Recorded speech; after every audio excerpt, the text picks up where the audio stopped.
What's up, everybody? My name is Mr. Cube 6, and today we are going to be taking a look at this really cool one-wide hidden staircase. It's extremely compact and functions just how you'd expect. Easy peasy, lemon squeezy right here.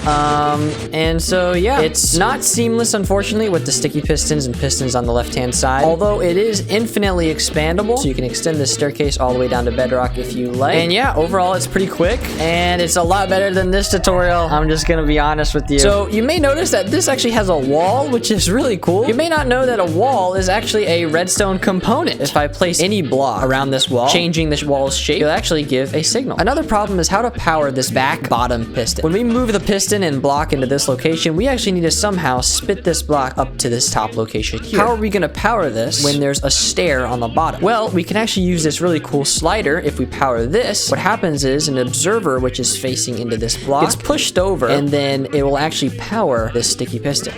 Just like that. This build only works in Java Edition. So if you're playing on a console or a mobile device, then this build will unfortunately not work. All right, with the interesting bits out of the way, let's go ahead and take a look at how you can build one of these for your world. All right, so these are all of the materials that you're going to be needing for this build. You can choose any different type of cobblestone wall or stairs or polished andesite. In order to build this in your world, you're going to need to clear out an area that is 4 blocks long, 7 blocks wide, and 4 blocks deep. I would actually recommend clearing out a little bit more space in this so you can actually work around the redstone contraption as we're going to be flying around. All right, with a little bit more area cleared out, I've just marked the area that the redstone contraption is going to sit in. This is where your staircase is going to be popping out, so this is another block to keep in mind. All right, so now we're going to go ahead and begin the piston layout. All right, to begin the piston layout, we're going to be placing 4 normal pistons right on this block here, starting here and going all the way to the end of the redstone contraption. And on the last 2 pistons, we're actually going to be placing another 2 pistons directly underneath it, just like that. Then behind and diagonal to the last piston, we're actually going to be placing another piston facing towards the inside of the redstone contraption, just like this. Then we're going to grab a sticky piston and place it 2 blocks underneath this left side piston, also again facing towards the inside of the redstone contraption. Coming around to the back side of the redstone contraption, we're going to be adding 3 more pistons in an L shape that is facing again towards the middle of the redstone contraption.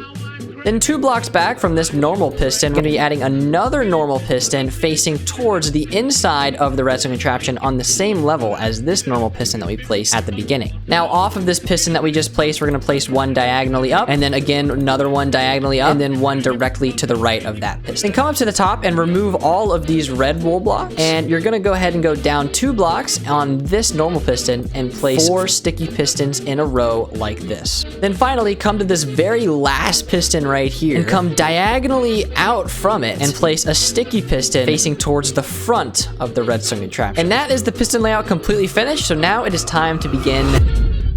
All right, so to begin, we're going to come down to this sticky piston and place a block behind it. This is going to be the input block, so you're actually going to be powering this block in order to power the rest of the contraption. What you'll do initially is place a lever and flick it so that it is in the on position. Then go to this observer's face when it's extended and place an observer facing upwards so that the little face is looking down towards the ground. Then what you're going to do is come to the back side of this observer and place a wall. In front of this wall, we're going to be placing a note block so that it kind of stretches out into this thin wall here. Then we're going to add an observer on the left side of this wall. It should flash, no worries. Then we're going to add 2 more observers, 1 here and 1 here. Another observer facing upwards. And then we're going to have 2 more observers coming out from this observer going into this piston. Now we're going to add the cyan wool, which is really easy. All it is this diagonal pattern, just like this. Little snake zigzag its way all the way to the end piston. Then inside of these cubbies, we're actually going to be placing 2 pieces of redstone dust. Coming back to this normal piston, we're actually going to be placing a hopper directly underneath it. Then we're going to have an observer coming out of that hopper going into this first sticky piston. Coming around to the back side of this cyan circuit, we're going to be placing a note block just directly underneath this wool block. Then off of this note block, we're going to be adding 2 more observers going into this note block that we placed previously. And then finally, another observer coming out of this note block going into this sticky piston that we placed in the piston layout. And now we're going to begin the purple wool circuit. Off of the face of this sticky piston, we're going to be placing an observer so that the red side is facing away from the redstone contraption. Then diagonally from this observer, we're going to be placing a note block. Off of this note block, we're going to be adding an observer. Then off of the right side of the note block, we're going to be adding another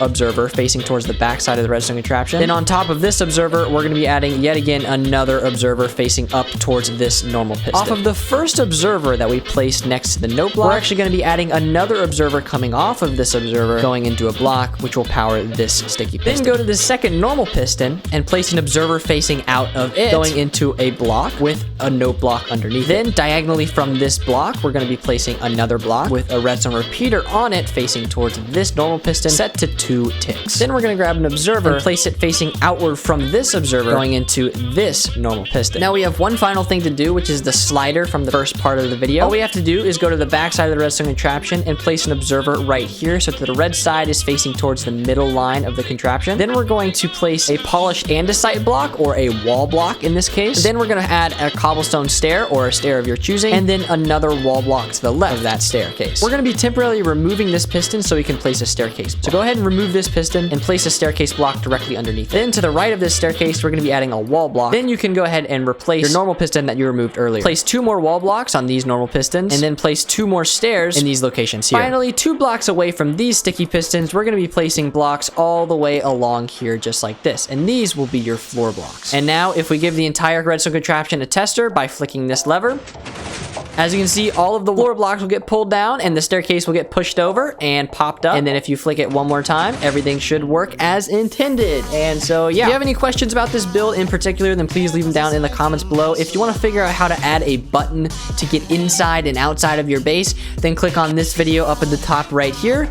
And yeah, so that's about it. Thank you so much for watching. I really do appreciate it. I will see you in the next one. Goodbye.